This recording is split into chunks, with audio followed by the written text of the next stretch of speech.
Do you even know who you are? Do you have any idea who you are? Not your relationship to other people, not your job description, not your hobbies. But who are you at your core?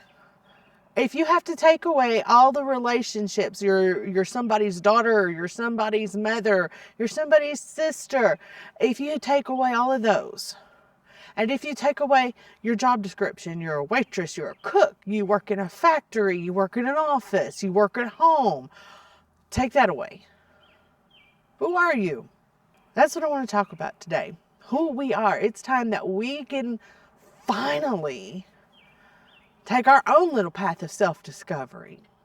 I'm 46 years old and living my best life, and it did not come easy. It didn't just happen. I'm here to share my experiences with you so you can live your best life too. So for the last 20 or so years, you've probably been raising your kids, and maybe you did or did not have a partner in the house. But the bottom line is you were not alone. You had a family, you had obligations and responsibilities, and you had people to look after. And now they're gone. The kids have gone to college, they've gotten married, they've moved out. The spouse, the partner, for whatever reason, is not there. And it's just you. For far too long, you have focused all of your energy and attention on raising these people to be self-sufficient, and now they are, and they're gone. And you're sitting here by yourself just miserable because you don't know what to do. You don't even know what you like to do. I'm not joking. And I've been in so many job interviews when somebody would ask me, what are your hobbies? What do you like to do in your spare time? And I didn't have spare time, so I always answered, I work for fun, because I usually had more than one job. And when I wasn't at one job, I was at another job, and eventually I would make my way home. And that's how I lived. Even during my darkest days of active addiction, that's how I lived. I worked. I didn't have hobbies. If there was anything extra I did, if I could find any time, and I was usually with somebody else, I was like a serial relationshipper. I just, like, the definition of insanity comes to mind. I kept doing the same thing over and over and expecting different results. Well, the results were usually the same. They just had different faces. But nothing was ever what I wanted, because I didn't know. That dreaded question, what do you want to do tonight? And you don't have an answer because you don't even know what you like to do in your spare time, because every time you have spare time, you're doing something for somebody else. Now you have the time. Have you always wanted to just take a few days at the beach by yourself, to just lay on the beach, soak up the sun, lay in the sand, and let the sea wash it all away? Guess what, baby? You got time to do that now. Have you ever wanted to go sit up on a mountaintop in a hot tub and listen to the rain fall? I did that. I like to travel. That's what I discovered. I like to travel. I'd been a cook in a restaurant for 25 years. Cook and waitress, did it all. I didn't like cooking when I got home because I've been doing it all day. But now that I don't have to do that all day, I do something else from time to time. I enjoy cooking for myself. I enjoy creating these new and interesting and exciting dishes that, some of them are here on the channel.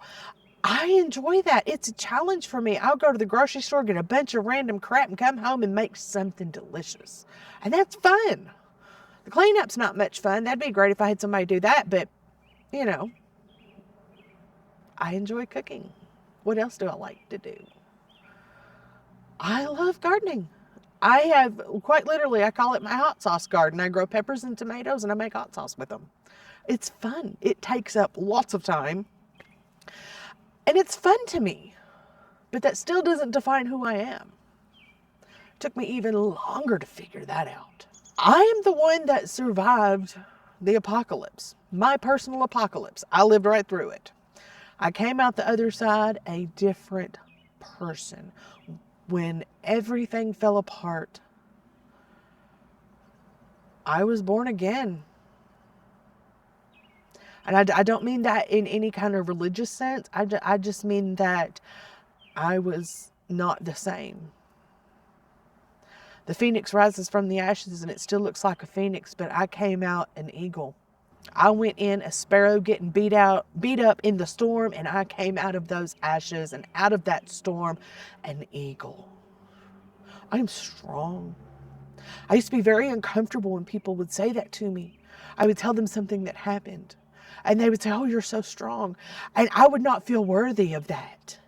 I could not see my own accomplishments, and that doesn't mean that you're tooting your own horn. That doesn't mean you're bragging on yourself. That means you're recognizing the hell that you've walked through and giving yourself some damn credit. Today, I can say, I don't just walk around telling people this. I am strong. I have survived some things, y'all. If you've watched more than one video on this channel, you know I have been through some things. And I'm so glad to share my experiences with you because I've come out an eagle. I am in control of my own life by letting go of everything I'm not. I am someone who has come from the deepest, darkest depths of despair. No joke. Handcuffed in the back of a cop car, taken 2.5 hours down the road for a 7-day involuntary committal because I was trying to kill myself. The person that I was died a very slow death, beginning at that time. But when I was finally reborn, the despair, the misery that I felt every moment of every day was gone. It was so much work to get here just to see who I am when it's just me. I am someone that enjoys being in her own space, in her own energy. I know to some people being single over 40 means there's something terribly wrong and you're defective in some way, and you have impossible standards that there's something dreadfully wrong, you're not doing something right. Many of us have come to the point in our lives, we know who we are now. And we don't need anybody else telling us. Think about some of those things that you used to, enjoy doing with with any partner at any point in time, and ask yourself, do you like doing that now? Is that what is fun for you now? Does that bring you joy? Does that bring you, entertainment? Country music. I don't like country music, but one of my exes, my most recent ex, loved country and wanted to listen to it all the time. Every time I got in the car, it's Jason Aldean playing. Oh, good Lord, I got so sick of that song. But I pretended that I loved it because he did, and I wanted to make him happy, and it made him happy if he thought I liked his music and I didn't. You know what? I don't listen to country anymore. Knowing who you are allows you to speak your truth, which will remove so many uncomfortable situations when you can speak your truth, when you can speak up and say, I don't want to do that. You don't owe them an explanation. You can give them one if you want to, but if somebody has invited you out to the bar and you don't even like going to bars you never did, that's something somebody else liked and you went with them, you can say you don't want to do that. You can say, no, thank you, I'm going home. You can say whatever you want to say. Speak your truth.